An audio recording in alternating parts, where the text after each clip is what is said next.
आज हम एलिया, सलीब और मूसा काल के चौथे इतवार में प्रवेश कर चुके हैं और इस चौथे इतवार में माता कलीसिया हम लोगों को एक खुशखबरी सुनाना चाहती है। वो खुशखबरी यह है कि हम लोग जो पहले इस दुनिया में व्यर्थता के जीवन बिताते थे, जो ईश्वर से दूर थे, जो ईश्वर से अलग हो गए थे, जो हमारे लिए कोई आशा नहीं रह गई थी, हम लोगों को ढारस बंधाते हुए ईश्वर अपने पुत्र प्रभु यीशु मसीह को इस दुनिया में भेजा है। आज के दूसरे वाचन, पहले वाचन में आपने सुना इब्रानियों के नाम पत्र से, इसमें लिखा है ईश्वर पुराने समय में ईश्वर बारंबार और विविध तरीकों से, विविध रूपों से अपने पुरखों और नबियों द्वारा हमसे बोला था। अब आखिरी में ईश्वर अपने पुत्र द्वारा हमसे बोला है और वो पुत्र प्रभु ईश्वर के प्रतिरूप है और वो ईश्वर के उत्तराधिकारी है। और इस सत्य को समझाते हुए संत पौलुस गलातियों के नाम पत्र अध्याय 4 वाक्य 4 से लेकर हम लोग को ये समझाना चाहते हैं कि ईश्वर यीशु मसीह को इस दुनिया में भेजकर ईश्वर ने हम लोगों के साथ क्या व्यवहार करना चाहा, या ईश्वर के मुक्ति विधान का उद्देश्य क्या था, ईश्वर ने प्रभु यीशु मसीह को क्यों इस दुनिया में भेजा, इसके बारे में संत पौलुस गलातियों के नाम पत्र अध्याय 4 वाक्य 4 से लेकर हमसे कहते हैं। संत पौलुस कहते हैं, किंतु समय पूरा हो जाने पर ईश्वर ने अपने पुत्र को भेजा। वो एक नारी से उत्पन्न हुए और संहिता के अधीन रहे, जिससे वो संहिता के अधीन रहने वालों को छुड़ा सके और हम ईश्वर के दत्तक पुत्र बन जाए। मेरे प्यारे बंधुओं, हमारे कलीसिया के या ईसाई धर्म के विश्वास के अनुसार ईश्वर ने अपने छाया और अपने सादृश्य में इंसान का सृजन किया था। आदि माता पिता आदम और हेवा ने ईश्वर की आज्ञाओं का उल्लंघन करते हुए ईश्वर के पुत्र के दर्जे से नीचे गिर गया था। तब से ईश्वर हम लोगों को वापस ईश्वर से जोड़ने के लिए या ईश्वर का पुत्र पुत्री बनाने के लिए कोशिश कर रहे थे। उन्होंने बहुत तरीकों से कोशिश की। उन्होंने पहले न्यायकर्ताओं को भेजा, राजाओं को भेजा, नबियों को भेजा, याजकों को भेजा। वे सब, इनमें से कोई भी हमको मुक्ति नहीं दिला सके या प्रभु ईश्वर के पुत्र नहीं बना सके। इसलिए ईश्वर ने सोचा मैं अपने पुत्र को भेजूंगा।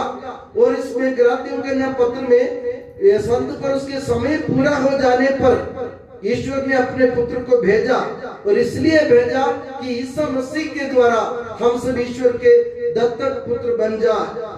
और संत पौलुस कहते अध्याय 4 वाक्य 6 में, आप लोग पुत्र ही हैं। इसका प्रमाण यह है कि ईश्वर ने हमारे हृदयों में अपने पुत्र का आत्मा भेजा है, जो ये पुकार कर कहता है, अब्बा के पिता। जैसे मैंने पहले भी कह चुका हूँ, पुराने विधान में इस्राएली लोगों की हिम्मत नहीं थी कि वे ईश्वर को अपने पिता के रूप में पुकारे। वे ईश्वर को अलग अलग नाम से पुकारते थे। वे यावे कहते थे, वे अदोनाई कहते थे, ईश्वर कहते थे, सेनाओं के राजा कहते थे, मगर उनमें किसी की हिम्मत नहीं थी कि ईश्वर को पिता के रूप में पुकारे। यहाँ तक जिस इब्राहिम को ईश्वर ने सुना, उन्होंने कभी ईश्वर को पिता के रूप में नहीं पुकारा। जिस मूसा को ईश्वर ने चुना, मूसा ने भी ईश्वर को पिता के नाम से नहीं पुकारा। जोशुआ को सुना, वो भी ईश्वर को पिता के रूप में पुकार नहीं पाया। उसके बाद हम देखते हैं हारून और बहुत सारे नबी आते हैं, राजा आते हैं, वे सब ईश्वर को पिता के रूप में पुकार नहीं पाए।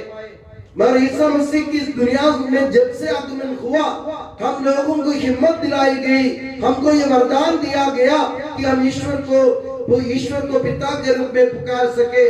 इसलिए संत पौलुस कहते हैं, आप लोग दास नहीं पुत्र हैं, और पुत्र होने के नाते आप ईश्वर की कृपा के विरासत के अधिकारी भी हैं।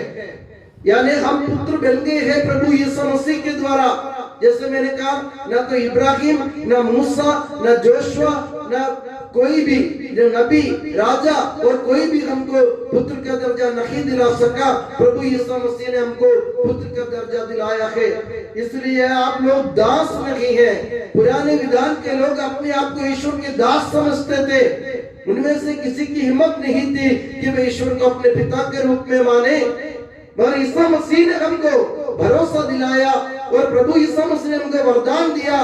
प्रभु यीशु मसीह ने अपनी जान की कुर्बानी दे करके हमको ईश्वर के पुत्र बनाया। और संत पौलुस कहते हैं, आप लोग दास नहीं हैं, आप पुत्र हैं। पुत्र होने के नाते आप लोग ईश्वर की विरासत के सहभागी हैं। अब आप लोगों को हक मिला है, आपको अधिकार मिला है। आप बेहिचक बिना कोई संशय के आप ईश्वर को अपने पिता के रूप में पुकार सकते हैं। मेरे प्यारे बंधुओं, और किसी धर्म में ऐसा सौभाग्य हमको देखने को नहीं मिलता है। ऐसा इंसान आज भी ईश्वर की तलाश में मंदिरों में, मस्जिदों में, तीर्थ स्थानों में भटकते फिरते हैं, फिर भी इनको ईश्वर नहीं मिलता, ईश्वर के पुत्र नहीं हो पाते। मगर यीशु मसीह के द्वारा ईश्वर ने हम लोगों को अपने पुत्र बनाकर हमको ये आश्वासन दिया, आप लोग अभी दास नहीं हैं, आपको भटकने की जरूरत नहीं है, आपको विलाप करने की जरूरत नहीं है, आपको रोने की जरूरत नहीं है। मैंने आपको यीशु मसीह के द्वारा आप लोगों को अपना पुत्र बनाया है, अपनी पुत्री बनाया है। तो इसलिए आप लोगों को क्या करना चाहिए?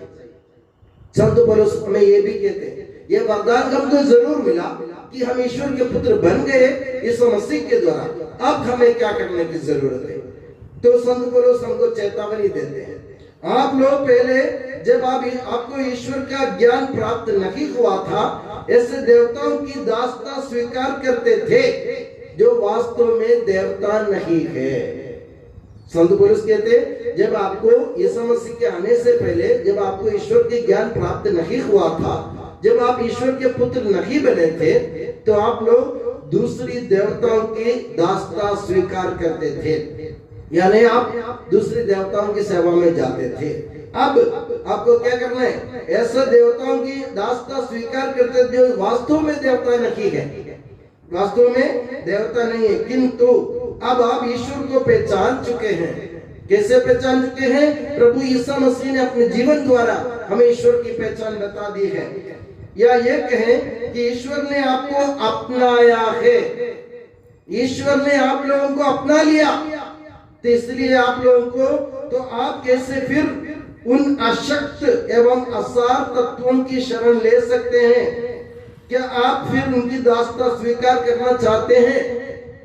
संत पौलुस हमसे पूछते हैं, क्या यीशु मसीह ने आप लोगों को आश्वासन दिया, भरोसा दिलाया, आप लोगों को अपने बलिदान के द्वारा, यीशु मसीह ने अपने बलिदान द्वारा आप लोगों को ईश्वर के पुत्र बनाया, ईश्वर के पास जाने दिया और ईश्वर को पिता के रूप में पुकारने का वरदान दिया।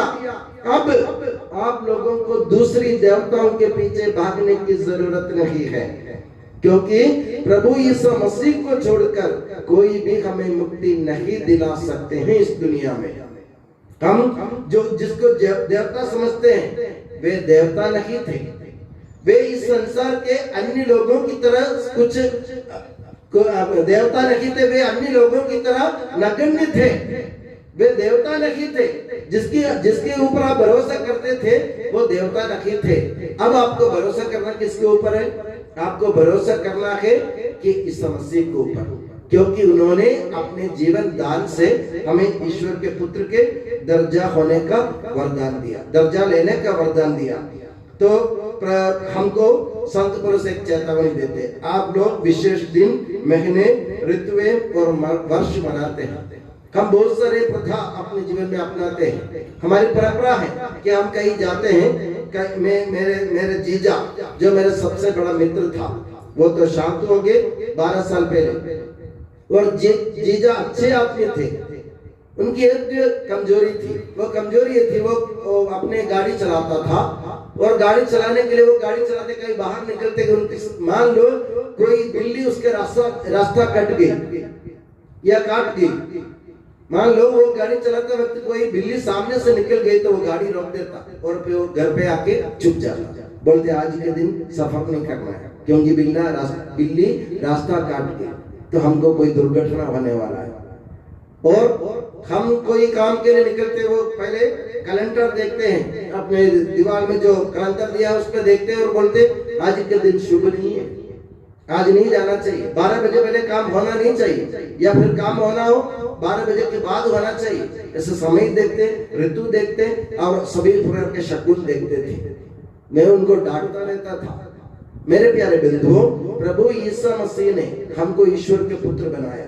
अब हमें ये महीने देखना, ऋतु देखना, बिल्ली का रास्ता काटना देखना, ये सब गलत है, क्योंकि हमें संभालने वाला, हम संभालने वाला एक ही है, वो प्रभु यीशु मसीह, प्रभु ईश्वर है।